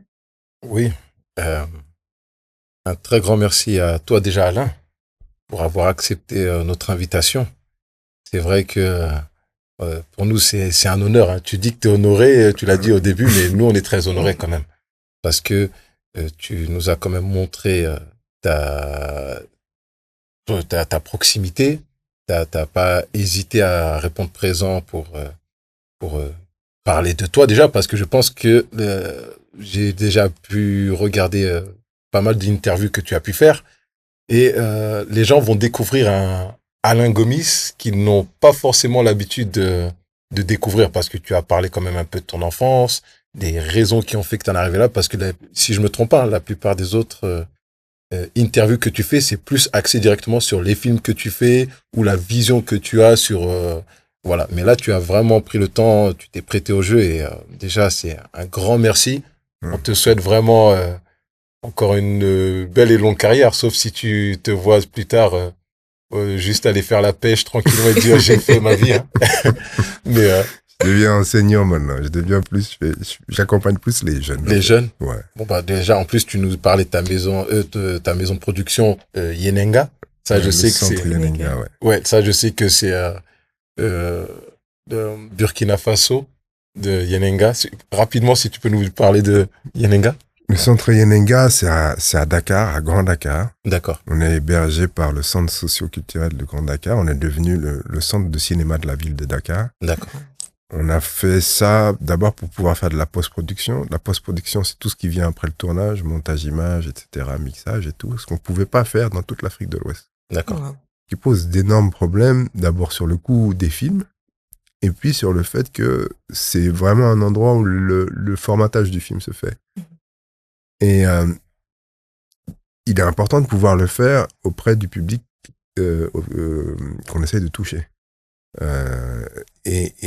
Aussi dans une économie qui reste cohérente avec l'économie des films, des productions locales. L'idée, c'est quoi? C'est d'essayer de permettre à des gens qui ne sont pas binationaux, qui ne sont pas à pouvoir faire du cinéma, à faire des films, que faire des films soit plus facile, que les outils soient tous présents, c'est-à-dire que l'idée au début, c'est disait on doit pouvoir faire un film de A à Z,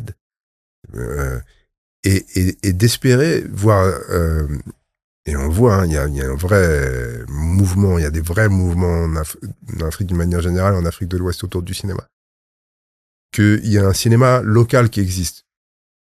En France, là, on est en France, on doit avoir peut-être 10%, si ce n'est beaucoup, peut-être même beaucoup moins du cinéma américain. Ce qui fait vivre le cinéma américain, c'est des films qui sont pas forcément destinés à partir. Au Sénégal ou ailleurs, c'est des films qui sont destinés à partir, qui existent presque en majorité. C'est en train de bouger un peu, parce qu'il y a aussi un fonds qui est sur place, tout ça. Mais l'idée, c'est ça, il faut qu'il y ait ce cinéma-là, qui se fait non pas à cause du désir de gens à l'extérieur, mais qui se fait à cause du désir et de la nécessité sur place. Sinon, c'est très bizarre, en fait. Sinon, ça veut dire que ton expression, elle n'existe que parce que, en Espagne, au Canada ou ailleurs, on est intéressé par ce que tu dis. Ça veut dire que tout ce qui les intéresse pas n'a plus de place. Donc, c'est nécessaire d'avoir d'avoir les outils, ce genre d'espace, tout ça. Donc, il y a plein d'initiatives. On est une d'entre elles. Et du coup, on est aussi un centre de formation parce que les outils, ils marchent pas tout seuls. Et donc, on accompagne sur des promotions qui durent 3 ans, en fait. Des techniciens à devenir de vrais techniciens aussi. C'est pareil, parce qu'il y a beaucoup de formations, genre de 3 semaines, faites un film en 3 semaines, ou devenez monteur. C'est comme si, genre, deviens chirurgien en 6 mois, ou je sais pas quoi. Des histoires comme ça, où les gens, ils travaillent pas, évidemment, parce que t'as pas vraiment de formation. Donc, il y a ça, on fait on monte des films, on fait on fait des trucs dans les écoles aussi, on fait des ateliers pour enfants, il y a plein d'autres petites formations aussi qui viennent. Donc voilà, regardez Centre Yenenga, et on a aussi besoin de soutien, hein, donc vous pouvez aller voir sur le soutien passe par la caisse. Le soutien passe par la caisse. C'est ça. Merci. J'ai une vraiment dernière question. Est-ce que tout à l'heure tu nous as parlé de toi enfant, du petit Alain qui était rêveur. Est-ce que aujourd'hui, tu dirais que le rêveur a accompli ses rêves, non pas comme une finalité, mais comme un chemin? Alors, accompli, il en reste. En tout cas, je me sens assez bien là où je suis aujourd'hui, en sachant que il y aura quelque chose d'accompli. Encore une fois, on est des petits rouages. Donc, pour que ce soit accompli, il faut que la suite, il faut qu'on ait fait quelque chose pour la suite, quoi. Voilà. Donc, on essaye. Doucement. Le rêve se construit au fur et à mesure.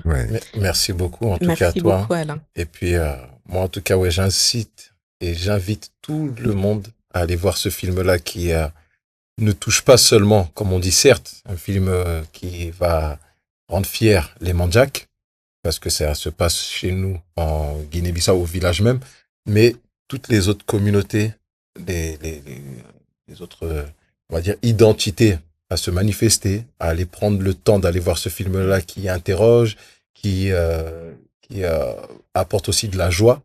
Et c'est vraiment quelque chose qui, je l'espère, aura une forte résonance, parce que c'est un travail de qualité dans lequel n'importe quelle personne du quotidien peut se reconnaître. Et c'est vraiment ça la force de ce qu'Alain a pu faire. Comme on peut dire, Alain n'a pas choisi la route la plus fréquentée. Il a décidé de prendre la route semée d'embûches, on peut dire, d'une certaine manière, mais qui au final, le résultat à la fin est toujours très apprécié, parce qu'on voit l'authenticité et la sincérité du film qui a été réalisé, de la plupart de ces films. Il en a fait plusieurs, donc je vous invite à tous les regarder. Et puis, en tout cas, merci à vous et affaire à suivre. Merci Marvin. Merci beaucoup. Alain. Merci tout le monde. À bientôt. À bientôt. Un grand merci à chacun d'entre vous d'avoir visionné cet épisode jusqu'au bout.